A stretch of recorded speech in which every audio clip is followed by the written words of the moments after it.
Good afternoon, beautiful beings of light. Welcome to the Crone Zone Conversations with the Ancients. Today is a special day. We have Terri Suzuki. I'm Priscilla, this is Heather, and we're the Crones. Hi, Terri, and welcome. Hi, So thanks glad for to have you here. We always have fun when you're in town. Yeah, everybody loves watching you. That's right. And we are now calling this monthly meeting Terry's Tales because she always has such wonderful stories to tell us. So can you see the chat room at all? We've got Starfish, hi Starfish, at Indigo Jaguar Intuitive Arts. So hi Heather and White Dragon. And Sun Psychic Jean? No, Sun Psychic Jean can't make it today. She was apologizing for that. Okay. She can't make it, but that's cool.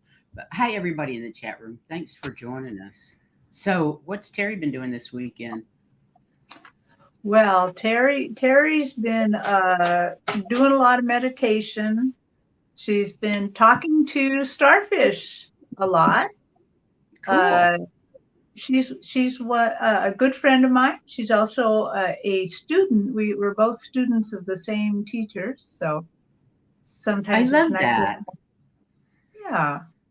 Yeah. So just basically hanging out. I was on Allie's show this morning, and it was really interesting. There was not a lot of mediumship going on, but a lot of angels and spirit guides, and a deity called Kitsune. Kitsune.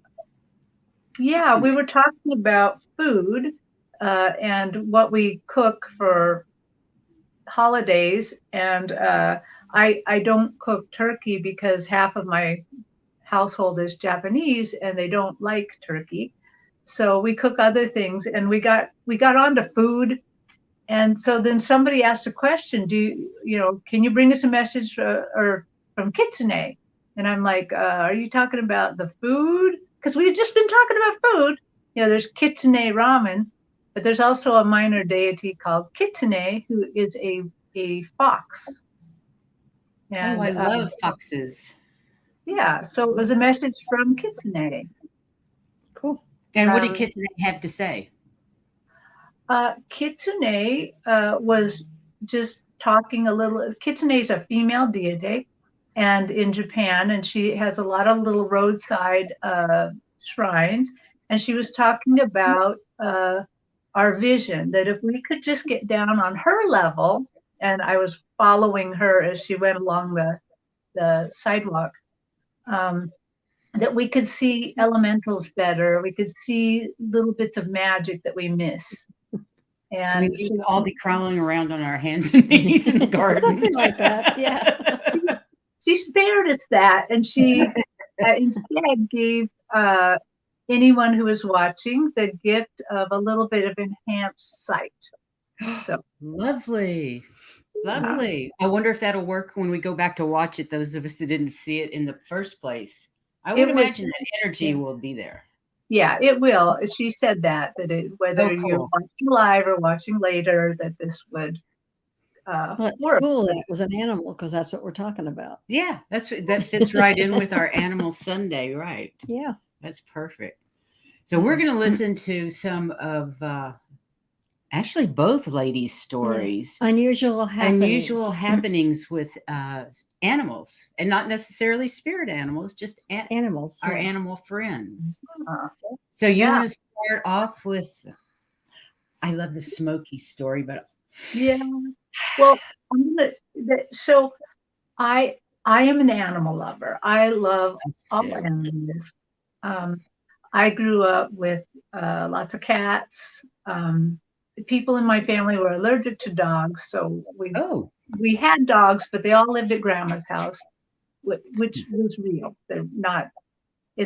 She lived in the country, and it wasn't that we're going to send it to Grandma's house, and really meant, they were going this grandma collected my kids' cats because they became allergic.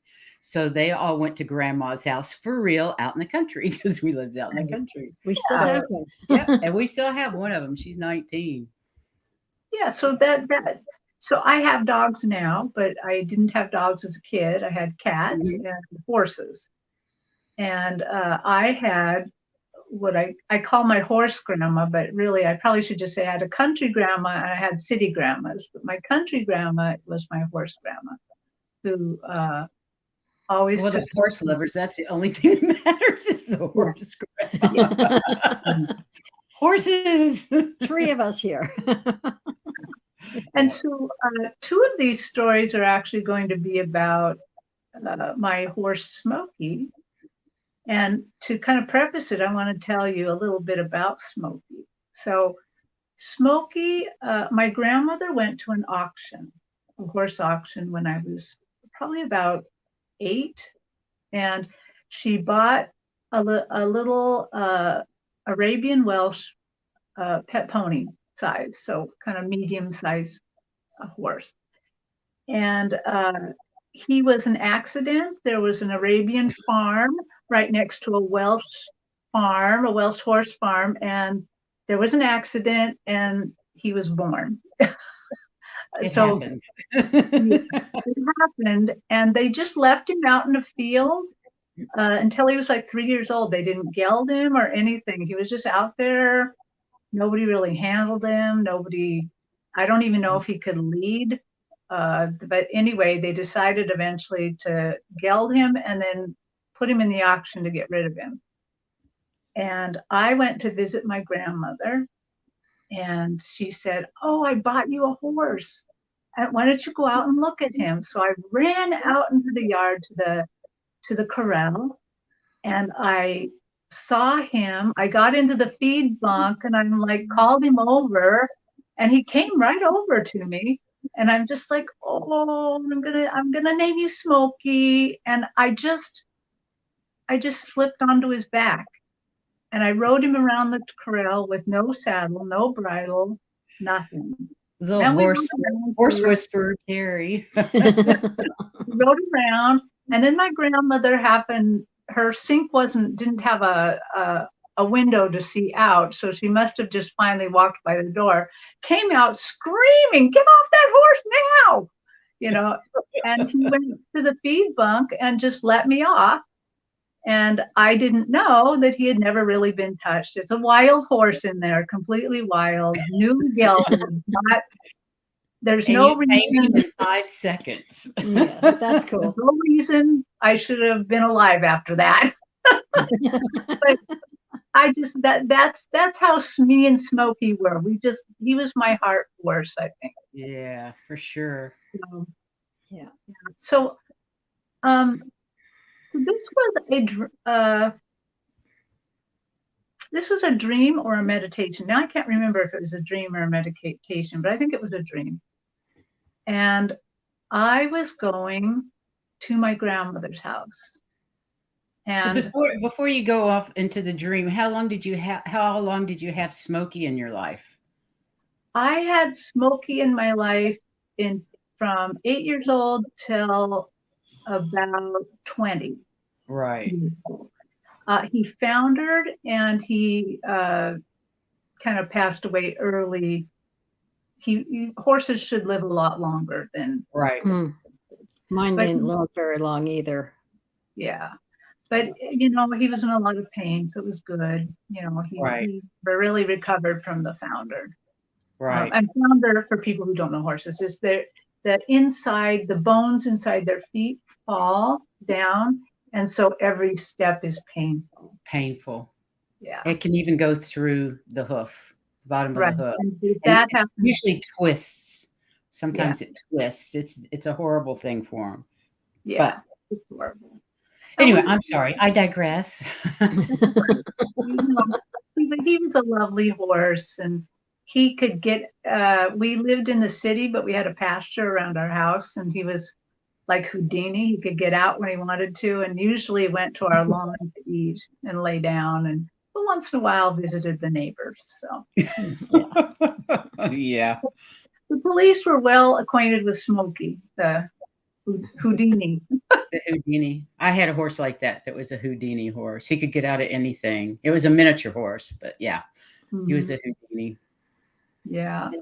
So this dream happened, of course, many, many years after Smokey was gone, and it happened I'd say like about a year and a half ago anyway. So I was traveling to my grandmother's house. And Just a minute. Starfish asks what's a gelding. gelding. He's That- neutered. Yeah, the boy horse who is no longer a stallion. He's been So neutered. it's a gelded. A gelding is a very nice horse. They're very Generally. Placid. Yeah, Yeah. placid horses. Whereas mares, you cannot spay a mare, and mares are they're nice horses too, but they can be a little more challenging. A little more temperamental. They're more emotional. Pure and simple. More hormonal. Right. Stallion, the only stallion I ever rode was an Arabian stallion, and boy, did he have pep. I mean, he was ready to go anytime. Yeah. So for those who don't know about, mares, geldings, and stallions, in general, we don't ride stallions very much. They're a lot more. Well, they can be dangerous. I have read stallions. They're aggressive. They tend They're to be unpredictable, and if there's a female around, look out. Yeah. Mm-hmm. Yeah. I've also rode a stallion before that was a kid rode him. He was just a good horse. I mean, it's all a little bit different, but in general, your basic horse owner's probably not going to own a stallion because it's too much work. Too much. Too much horse. Yeah, too much work. Just too much horse. Yeah. So in this dream, I was going to my grandma's house, and I really don't exactly know how I was traveling there. I kind of think I was flying, but I was flying along the road. Excuse me. She lived in the on the Yakima Indian Reservation, and I was going there, and as I was going there, I got stopped on the road by a farmer walking a white mare and foal across the road. And I probably could have just flown over them, but I didn't. I somehow obeyed the traffic laws and watched them bring the mare and foal in. But now as I look back on it, I think that was like a gatekeeper. That there's spiritual meaning to the mare and the white mare and white foal going across the road. And even if I revisit this, I still see them. So there's some sort of gatekeeper, some sort of thing to slow me down a little and to make me think. And after they have any idea what that white mare and foal crossing the road might indicate? I don't know. Interesting. Somebody in the chat room might have an idea. I did look it up, and it meant something. And then when I was trying to research for this show, I couldn't find it again. Oh no! What it meant, but I mean, it can mean a lot of things, like you're on the right path, purity, a lot of different things. So, but if somebody else sees, in always with my stories, if you see something else in here, speak up. It's always interesting. It is always interesting. Different perspectives. Yeah. So right after they crossed, pretty soon I came to my grandmother's house, and she was standing out in the road waiting for me, and she was talking to my aunt, who has also passed away. But my aunt didn't talk to me. She kind of waved and then left. So I thought that was interesting because my aunt, she was a person who, wasn't necessarily super friendly.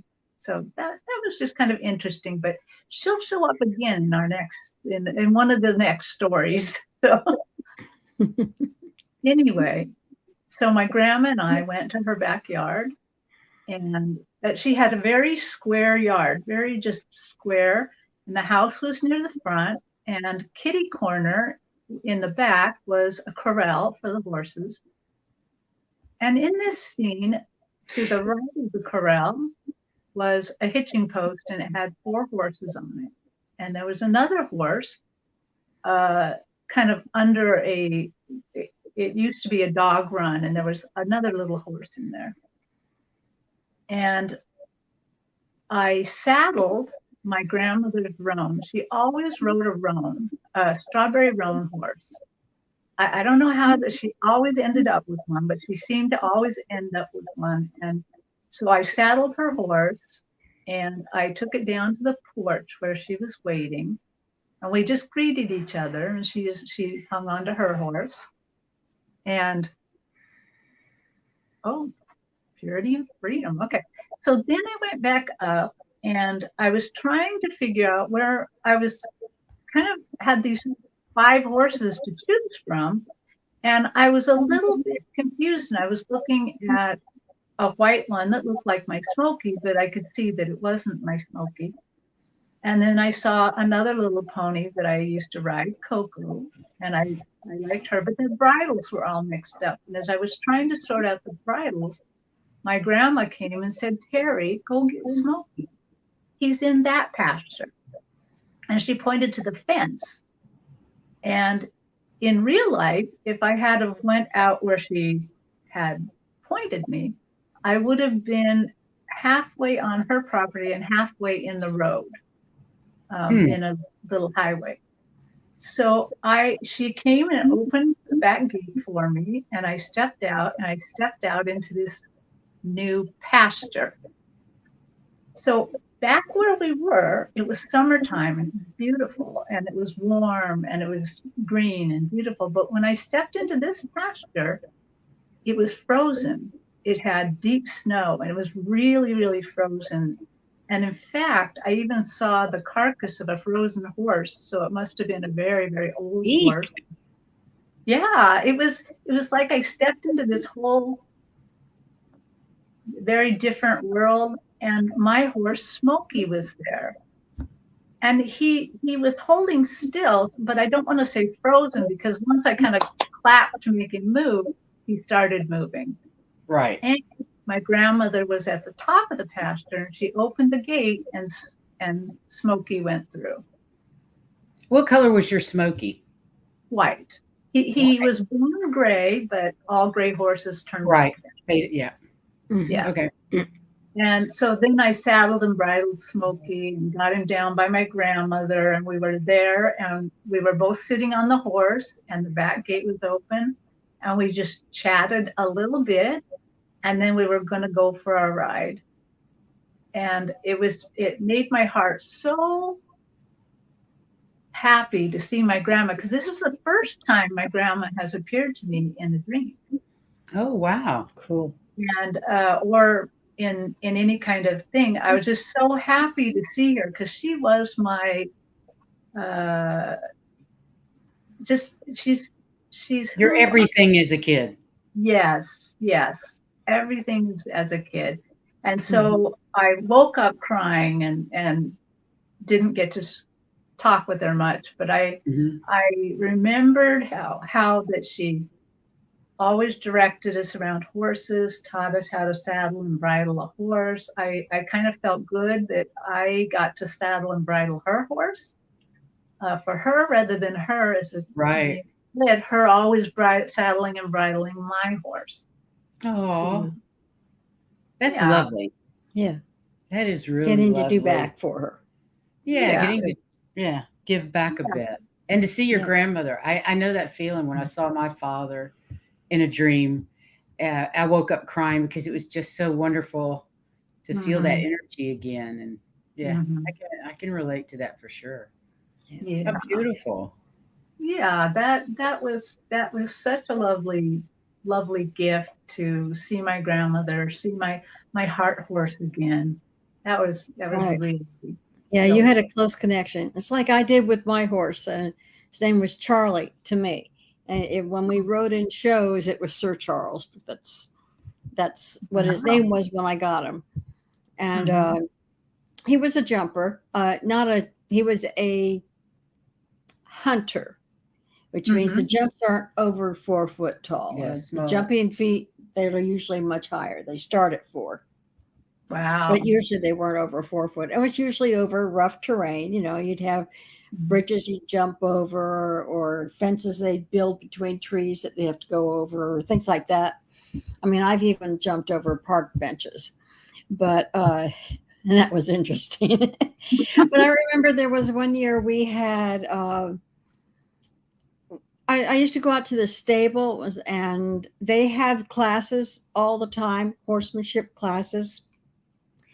And every other year or every year, I don't remember what it was, they would have different stables compete against each other. So they would have teams, and you had to try out for those teams. Well, I got to be the replacement team. I wasn't the first one, but I got invited. That was the biggest thing, is I got a letter saying, come look, come, try out. And when we were there, I hardly ever rode Charlie. It was this other gal that was riding, that was on the team, and they were doing one of these cross country type courses. And I remember standing down at the bottom where everybody went in. It would be a team of 3 that go in, because they would take the fences all 3 together. And then every once in a while be 1, 2, 3. But most of the times they took all the fences together, all neat. 3 horses. So it was kind of impressive. But I remember being there and watching him and being with him, sort of, as he was doing the fences. And when he got done, one of the other horse owners that I knew, it wasn't Bob Lewin, but somebody else, came up and said, you rode him over every one of those fences, didn't you? And I realized that, yeah, I had. Oh. And it was really funny because she came out. Energetically, she was on that horse's back. I was riding him energetically over each fence. And when the girl that was riding him came in, she says, he did so fantastic. I didn't have to do anything. He just went and boom, he took the test. And I'm going, yeah, I know why. She didn't do anything. And if I hadn't been riding him, he wouldn't have taken the fences either. Mm-hmm. He was kind of stubborn sometimes, So he was your horse. He was my horse, and he was my horse. Yeah. I know that he died early. I know that I sold him when I went to college. And it was a big discussion, evidently, between the other, quote, barn rats and myself, because I would go to the other horse shows even after I wasn't riding. They didn't want to tell me where he was or how to get to him, because I wanted to go check up on him. And that was a mistake, as his eyes were dead. He was just so unhappy. And I am so glad that he passed early. I knew when he had passed, I said, oh, okay, he's out of his misery. I know he's gone. But he lives in her bedroom. Yes, he does. On my bed at night. Sometimes it's really weird. There's she has a horse in her bed. Is that not cool? He lays down. I had come across him in his stall one day where he was laying down, and he looked like just a humongous dog. And most horses just automatically get up real quick. And he just stayed there until I got there and could pet him. Mm-hmm. And I swear that's how he lays on the bed. He's on the bottom of the bed, curled around the bottom corner. Isn't that wonderful? There's just enough room for me to lay in there, but sometimes you can feel him move in the whole bed. And there's nobody else in it but me, but the whole bed shifts. So every once in a while, he's so there. You guys in the chat room, remember, when you feel those animals of yours jumping on the bed, you think you feel that? You absolutely do. You do. You absolutely do. Those are your fur babies that have moved on. And Charlie is not the only animal I have in there. No, she has a menagerie. I have a menagerie. Actually, if I could change all the dimensions and be with them, there's not room for me on that bed. It's all animals. I feel my cats that have passed on jump on my bed, and I know which I feel that too. The dog's jumping on. In Charlie's case, he just puts a paw up, and you can feel the whole bed. I mean, puts a hoof up to get up, and you can feel the whole bed go. Whoop. The first time I ever felt an animal on the bed, I was spending the night with some friends that lived I was in England, and they had redone an old, barn stable block, and there was several houses in that area. It was lovely. And I went to bed that night and closed my door, and I felt more than one cat jump on the bed. And I didn't think anything about it because I'd always had cats. But when I woke up the next morning, there was no cat on the bed. I didn't see anything. But you can feel them moving. Yeah, when I feel I'm usually awake, like reading a book, and I can feel the hands on, and I thought, and then there's nobody there. My husband's not in bed yet. I'm aware of him when I'm asleep. Yeah. And I had a Siberian Husky that when she passed, I used to fall asleep on the couch, and she would come up and nuzzle my hands to wake me up to go to bed. Even after she passed, I would fall asleep on the couch, but I would feel her messing with my hands to get up and go to bed. She's not there, but I could feel her there. That was her job. That was her job. Wake me up and tell me to get up. So beautiful. I love it. Yeah. But you have another smoky story that really touched my heart. Yeah. So this smoky story happened a while ago when my dad died. So I have been experiencing these things for pretty much all my life. And usually after somebody I love dies, about 2 weeks later, they come to talk to me to tell me they're okay. And, lots of, whatever message they want to give me. Right. Mm-hmm. And so my dad had passed away kind of unexpectedly. Now, I got to give you a tiny bit of background about this. So I used to be a hairdresser, and my dad's was a hairdresser, and all of my brothers and sisters, except for one, went to hairdressing school, cosmetology, and but I was the only one that actually worked with my dad, where that we were in a shop together and worked. And so, when you work with someone, you have more time to just chit chat and say stuff. And so my dad knew a lot about me. And at that particular time, I was married to a holy roller.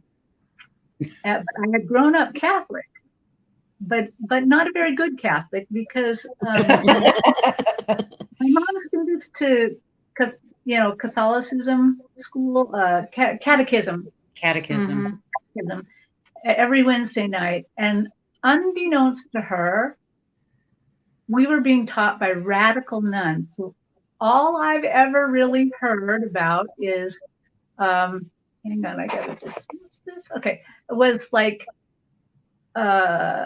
equity and not hating people racially, and what Martin Luther King Jr. came to say, and all that. So we were only being taught that. I know nothing about the Catholic religion, like why you go to communion or why. I mean, I would go, like, I'd have to go. You're supposed to go and confess your sins, and there's like a little thing you have to say. And so, I mean, I did learn to say that, but you go there, and as a kid, how many sins you got? I had to make up sins. I did too. I still wonder what I'm wondering if that priest was just completely entertained by sins that a little girl could not possibly do. But I know, because when I went, we were Episcopalian, so we went through all of that too. And you went with all the friends. We went with all of our friends from school, from junior high, I guess it was. So we were all in there. And don't you know that priest was listening to a bunch of nonsense, a bunch of preteens. Probably a ton of nonsense. I hit my sister. That's almost the only thing you could confess. I hit my sister, which I probably had to go through all my brothers and sisters. I hit them all at least once. So. But once I became an adult and had married this guy in a very different religion than my own, I started to study the Bible more and learn more things. And to be honest, become a little bit more, I was not worried at all before, a little more spiritually worried about some of the things that I could do. And so one, You mean your psychic ability, as in your psychic abilities were freaking you psychic, out because of the medium stuff you stuff, yeah, all those kind of things. A little bit more worried about. evil. Yeah. And so at the time that my dad died, I was having a biblical argument with myself. And how does one have a biblical argument with oneself? I was trying to figure out if I was a necromancer, because somewhere in the New Testament it says, don't talk to or hang out with necromancers. And I was kind of thinking that sounds a lot like me. Am I kidding? So I was having this argument with myself, trying to figure it out. So when my dad came to see me, the vision started it was in a dream, and he was standing in front of a barn, a red and white barn with a green roof in a big yard. And there was a great big rectangular hole nearby. And my dad was there, and he was just smiling at me. He was so happy, but my dad wouldn't talk to me. He didn't want to be so my dad always knew, don't get in the middle between Terri and a biblical argument. Don't do it. So he didn't want me to feel like he caused me to sin by talking to me, since I'm a necromancer. And, so he didn't talk to me. So he wouldn't get in the argument. And he just smiled at me with his loving smile. And then he reached up with his hand. And in his hands, as my vision widened out, were the reins to my horse, Smokey. Smokey was already dead by this time. He had passed away long before my dad. And he just handed me the reins of Smokey. And it was just so thrilling to see, my heart was so big to see my dad, and then him to bring my horse, my heart horse, and him to know not to talk to me about the argument. I kind of knew instantly he's not going to talk to me. And it's because I'm in this argument. He doesn't want me to feel like he's caused me to sin. Right. And I got on Smokey and I rode him all night long. Oh my gosh, we rode up and down hills. We just had all the fun we always had. And at the end of the night, we were riding and we rode back into the barn area. And there was my dad.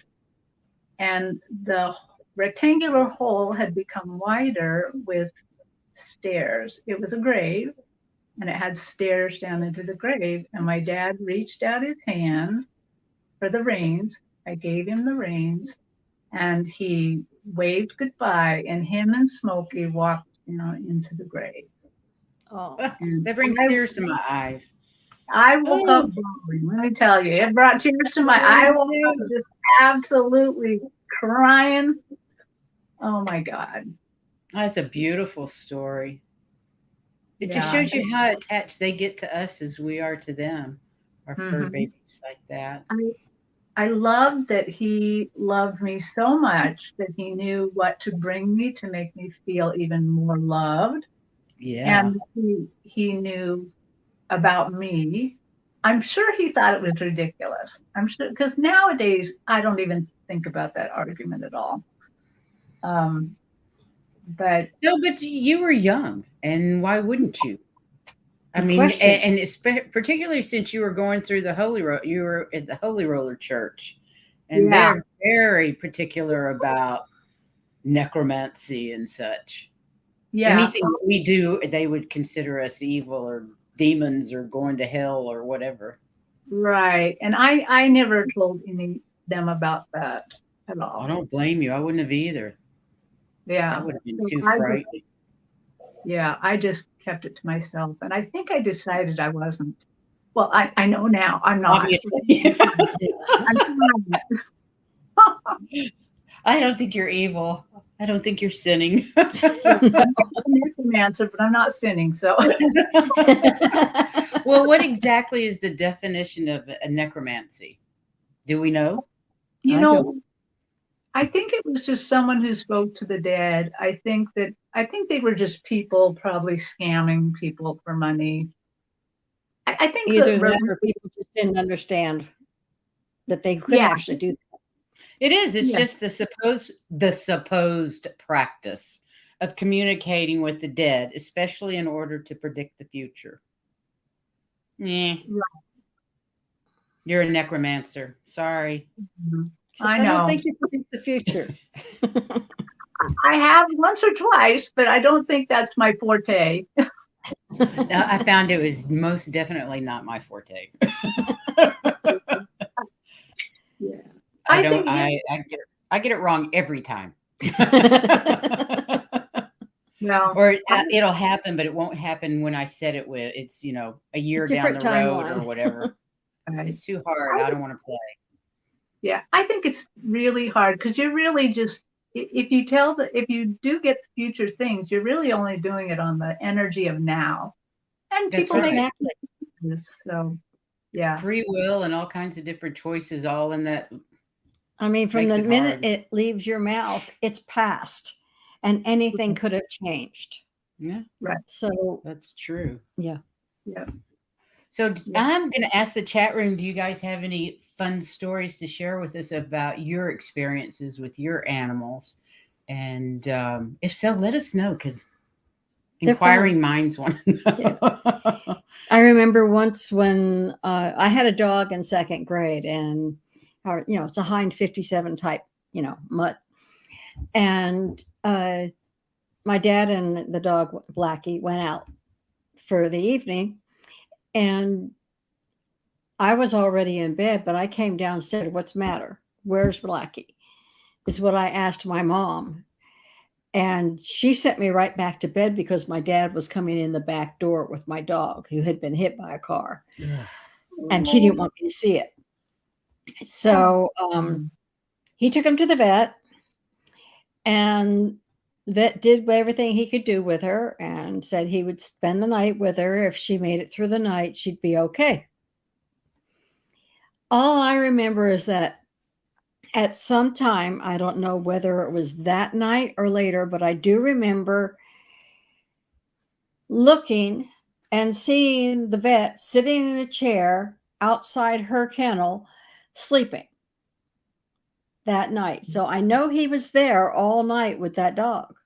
So even as a child, she's astral projecting and checking things out, but the dog was okay. Yeah. And that's actually when she got back home, is when I first started working with, I had read about a story in a book about healing hands.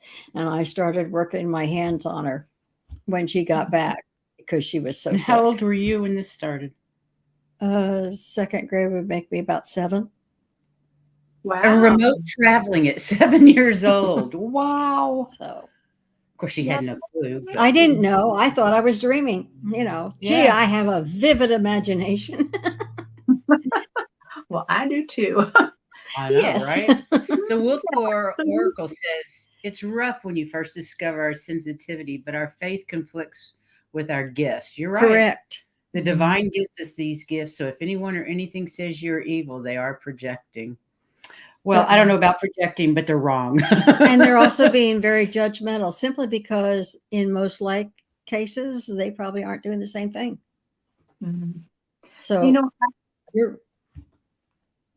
go ahead.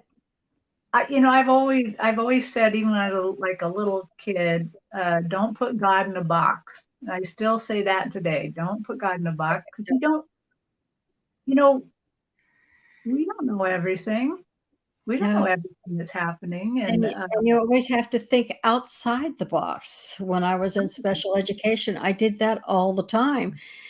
And fortunately for me, it normally worked. Like, there was a 8th grader.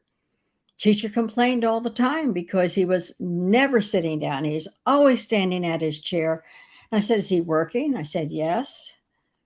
Said, can he reach he happened to be very short.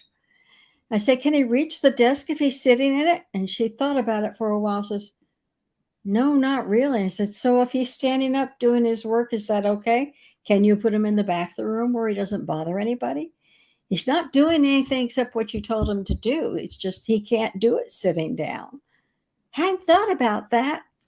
She moved him. Everything was fine. And for the rest of the year, nobody ever complained about him standing up anymore. I think we needed to erase boxes. What? Erase boxes.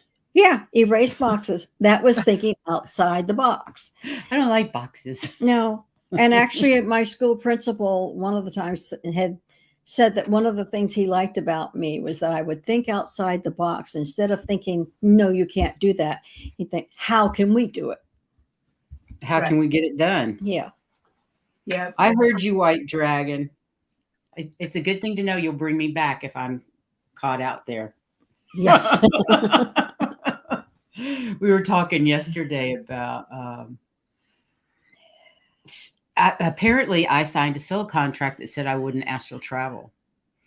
And I've always wanted to astral travel, and I've tried all kinds of different methods long before I was told you may not. You signed a contract that you wouldn't do it. Tell him about your dad and when you were a kid. Oh, yeah. Anyway, we were talking about it yesterday, and that's what he's referring to. He was laughing. He's going to bring me back if he catches me out there.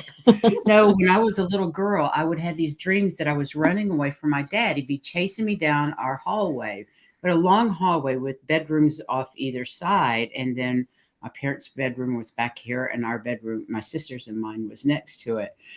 And I was always running down this hall, and he was chasing me, and just about the time he'd get to me, I would jump up and I would jump forward, and I'd be like 10 feet in front of him, and he would be after me again.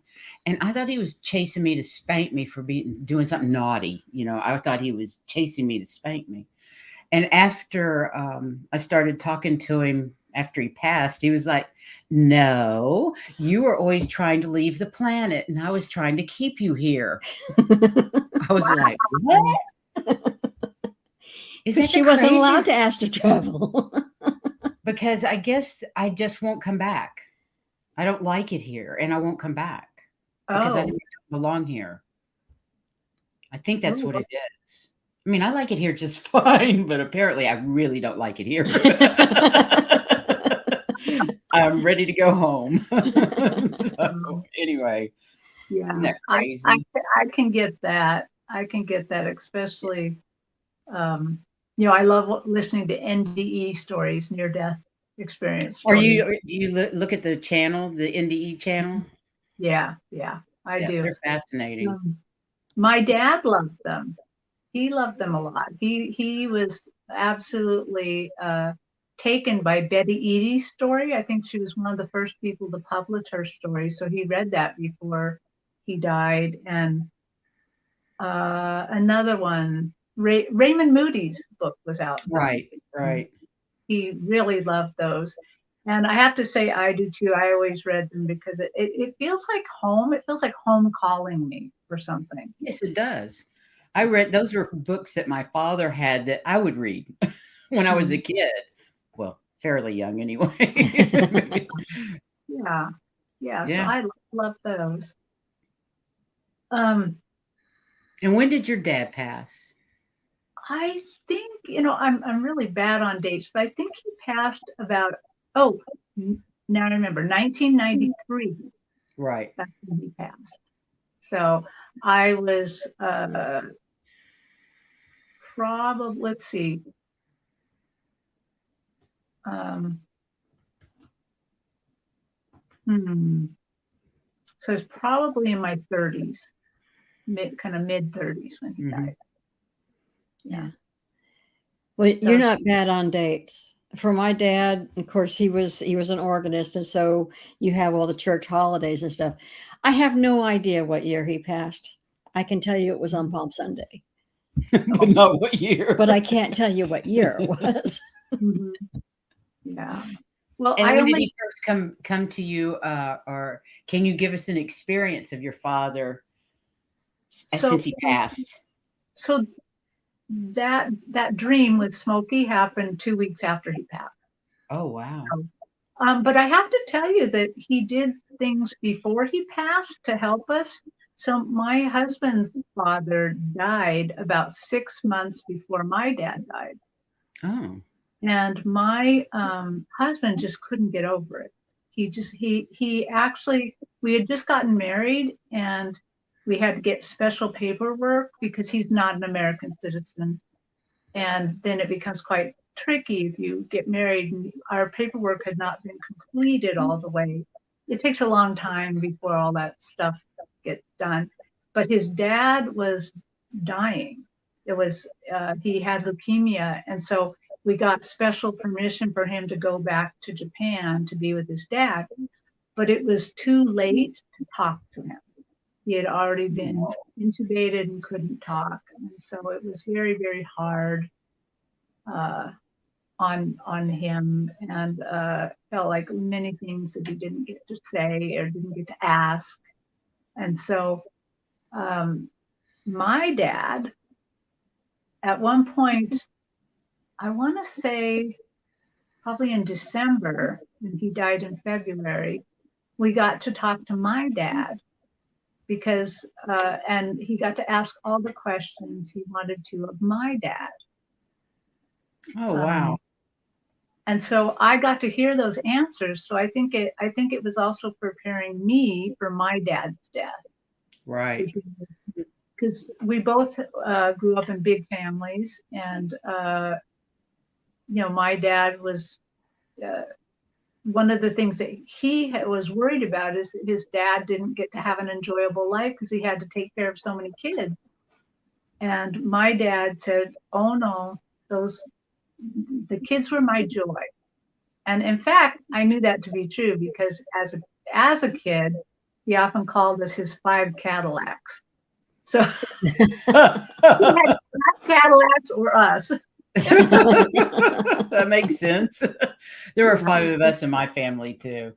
Yeah. So it was, my dad, that was just an amazing, it's not a coincidence. That cannot be a coincidence. There's no way that would happen, that my husband would get to question my dad in lieu of his dad.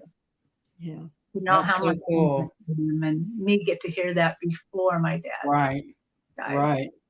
Yeah. And I think that also helped me cope with my dad's death a lot. My brothers and sisters did not do as well. I didn't do well when my father died. I was angry for a long, long time. And, I didn't really realize it was all subconscious. But yeah, I didn't do well when my dad died because he was probably the most important person in my life to have passed at that point. Mm-hmm. Really one of the first. So it was pretty devastating. And I remember after my first husband died, remembering everything, because he would say to me the most idiotic thing. Well, I got this so that you can do this. If something happens to me, this is what you do with it. And he would say that on all sorts of different things. And after he died, all I had to do was remember everything he said, and I could pull everything out. And the lawyer was so surprised that every time he asked me for something, there it was. But I was just pulling everything together that Alan had said. And I'm going, what, did you know you weren't going to be here? What? Wow. It just seemed like he had periodically say something that you need to know this for this. You have to tell us about your dad and the kitty story. I will tell my final dad and cat. Dad and cat. So I have to back up a little bit. Okay. When my dad passed away, he was greatly beloved, and we had to hold his funeral in a big church that was kind of not a church that I would have normally ever been in, because we needed a large enough venue for everybody to come. Now, my horse grandma only had 2 kids, my dad and my aunt. And when my dad died first of all of them, and when he died, my aunt could not come into the funeral. My mom wanted an open casket, and she was terrified of death, terrified of seeing the dead body. The aunt? absolutely terrified. So my aunt had to sit in the lobby of the church on the stairs going to the second floor through the whole funeral. So she didn't get to participate in the funeral. She had to sit out there because she was so afraid. I actually didn't know this until kind of near the end of the funeral, because I was looking around. I'm in my own grief. I'm not really paying that much attention, and then realizing she's not here, and then found out where she was. So she was terrified of death. And so when I worked with my dad as a hairdresser and had all that time to chat, even though my dad had been Catholic and then kind of a slightly holy rollerish, we would chat about all sorts of things. And this is what my dad always said. He said, Terri, if there is any reincarnation, which I don't believe, but if there is, I'm coming back as a cat. I'm coming back as a cat because I'm like, Dad, why a cat? And he's like, because cats get to nap all day long. They just get massaged all the time, and they get fed anytime they want. He said that is a wonderful life. I'm coming back as a cat if I can. And I'm like, sure, Dad, whatever. Yeah. So anyway, then my dad did pass away, and I was in college, and the funny thing was, for 40 days after he died, I could see him out of the corner of my eye. I could see him standing around with me, but if I looked at him, I couldn't. It would, right. No, he's just right there in the peripheral.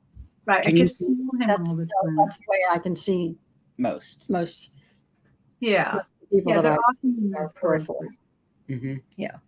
And so I graduated from college. We moved out of family housing and moved into an apartment that we could not have animals. Yuck. So, yeah, I've had to do that a couple of times in my life. Yuck. Yeah. And in the family housing, we couldn't have animals either. So I was, it's kind of hard because I love animals. I always almost have an animal. And when we moved to our new apartment, my sister's cat had kittens back in Yakima, and they had been harassed by a Great Dane dog, because she also had a Great Dane. And when my daughter was just visiting her for the summer, my daughter was an older teen by that time, and well endowed. And when she came home, she had a kitten down her cleavage. Did she fly with the cat there? There was a cat there. No, did she fly? I'm sorry? Did she fly on an airplane with the cat, or did she drive? No, she just drove. Okay. And she had this little orange kitten in her cleavage. And she named him Hugby. And I didn't want Hugby. I wanted to not get in trouble for having cats. But I mean, who can resist a kitten? You just Not can't. Me. Not me. I'm a sucker. I let Hugby stay, and we just tried to make his stay as unobservable as possible. And 2 weeks later, she went over for someone else, and she brought back Hugby's cousin in her bra too. So we had oops. Too kidding. Well, they need a friend. They always need a friend. Anyway, so I'm just going on about my life, but after a while, I noticed this kitten is really different. So the Hugby, the orange one, and I start to recognize he reminds me of my dad. And I'm like, could that be my dad? I mean, no. But the more I had this kitten, the more he acted like my dad. He had little facial things he'd do that reminded me of him. He'd do little games that reminded me of him.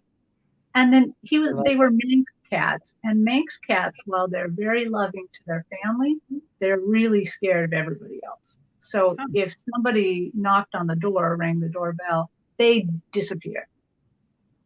And they would always disappear if somebody came over, even kids' friends that might come over every day, they would just disappear.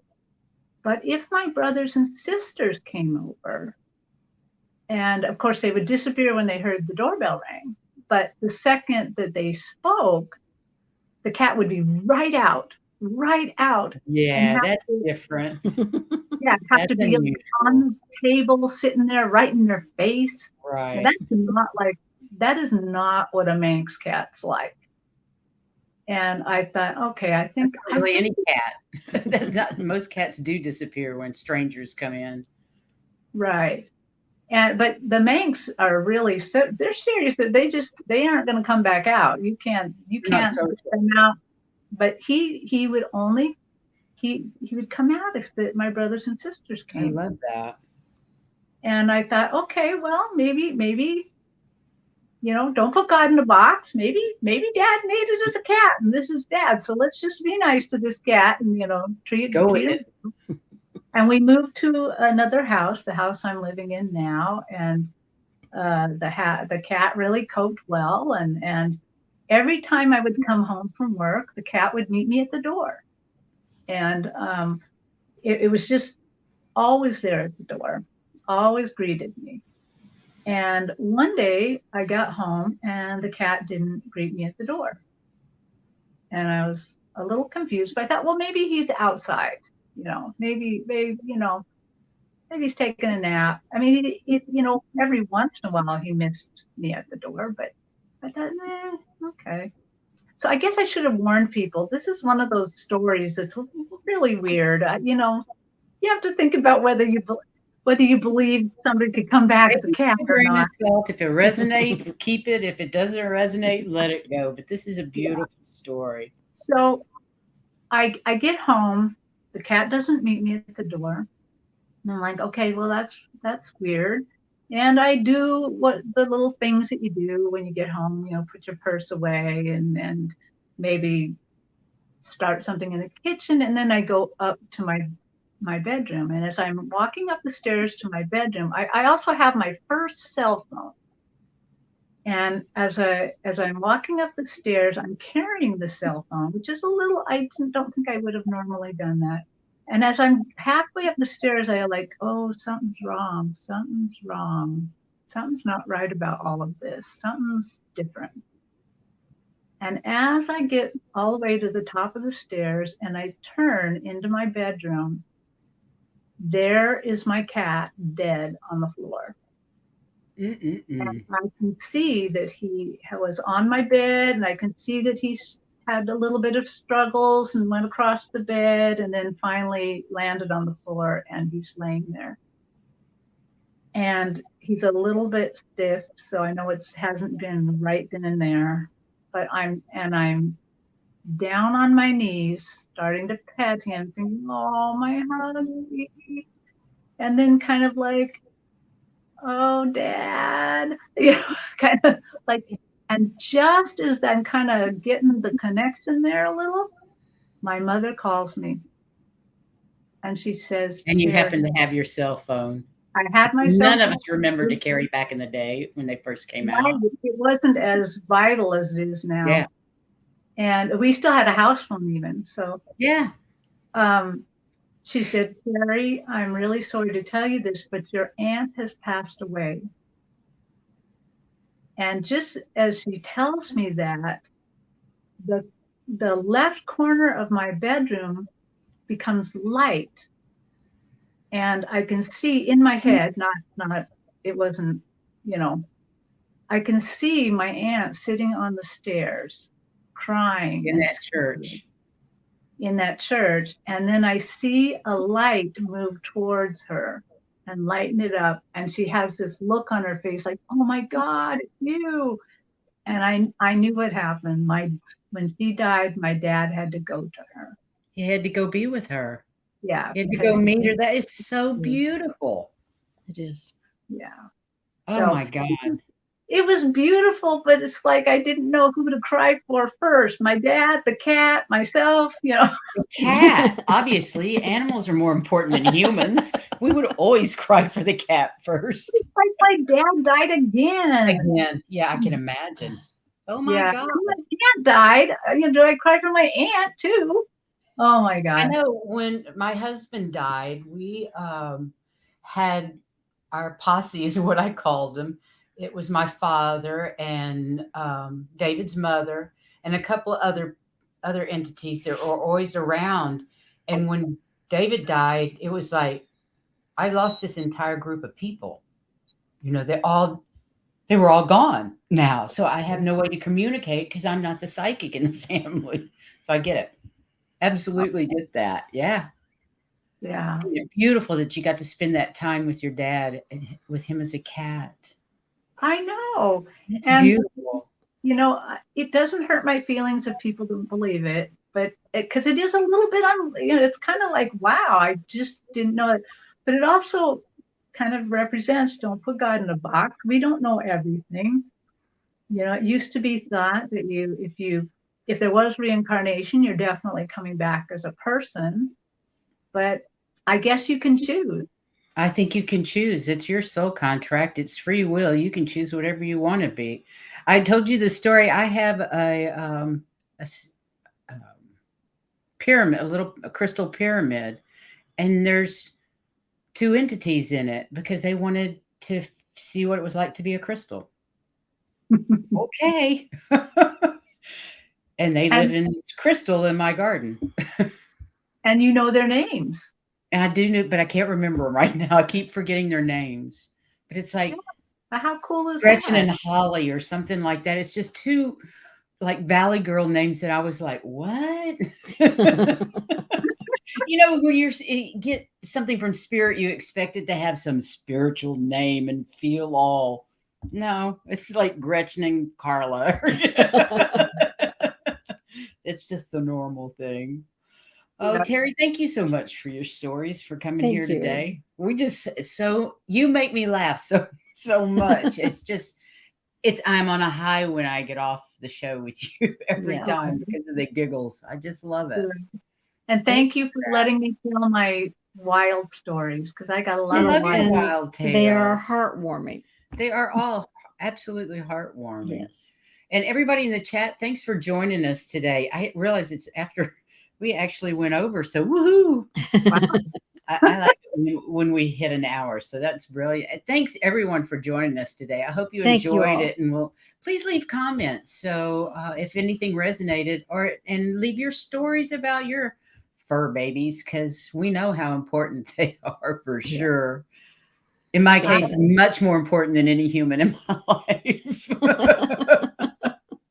And everyone should know I'm going to check back once this gets posted and see if there's any comments about animal stories because I think they're amazing. They are amazing. And we love to read your stuff, whatever you put in the chat room. And we can't do it when we're talking because it's just too hard to keep up with everything, as you well know. Mm-hmm. Yeah, as you guys know. It's hard because I'm on my phone and the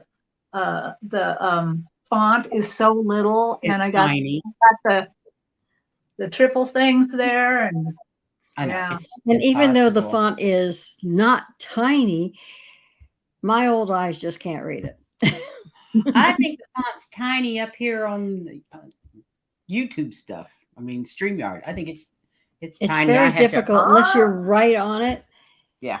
And it's like I said, it stays the same size no matter how big you make it or how small you make it. It still stays the same size. So what have you got going on this week? Who you were already on with Allie this morning, which I got to go watch. And what's next for you? Tomorrow at I think 2 or 2:30, I'm going to be on with Jean, just Jean and I together. Oh, that's good. We normally would be on with Joan, but Joan is driving right now. Oh, so she's traveling back to the States? Yeah. So she's in Mexico. Yeah. For a while. Yeah. So it'll just be me and Jean tomorrow in the afternoon, and anyone can drop by and ask questions. And what we're going to do is we're going to probably do what we did before, which is kind of take it a little bit easier, not try to answer so many questions, and allow the visions to develop and to get Oh, I larger. love it when you do that. I have to watch. That's good. I'll have Yeah. to watch more Very for good. sure. So be sure and do that. And whose channel is it on, yours or Jean's? It's going to be on Jean's. Jean's channel. Okay. And we're going to do a show on Tuesday on Masaru Emoto. I'm not sure I said the M word right. Masaru Emoto, the water. And the effects The on effects it, of and our how word, we affect it. how we can And when affect water. Wow. And if we can affect water like that, what percent of our body is water? Mm-hmm. Oh my goodness. Masaru. Yeah. How do you say Masaru?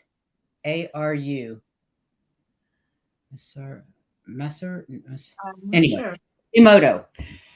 Wow. Google, you'll find him. It's fascinating, the work that he did on water.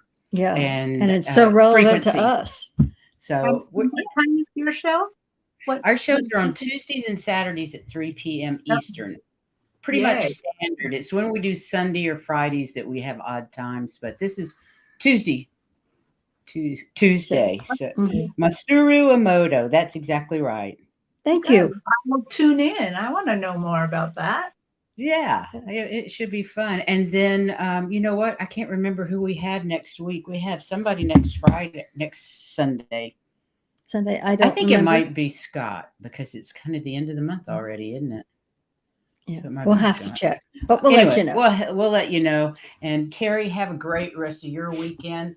You guys, please go out, shine your lights, send that love out to the universe, to our earth that needs all the help it can get. Send all your problems to Earth. She loves them. She gets better on them. So our negative energy. Yeah. So send it down to her and send out unconditional love to the rest of the world. Especially those people you really don't like very much. They need it the most. That's true. And so does your heart. So does your heart. Sending it to them does as much good for you as it does for them. Exactly. So Terry, come back and visit us soon. Bye to the chat room. We love you guys. Bye to the chat room. Thank you, Terry. And thanks for being here. Thank you. Okay.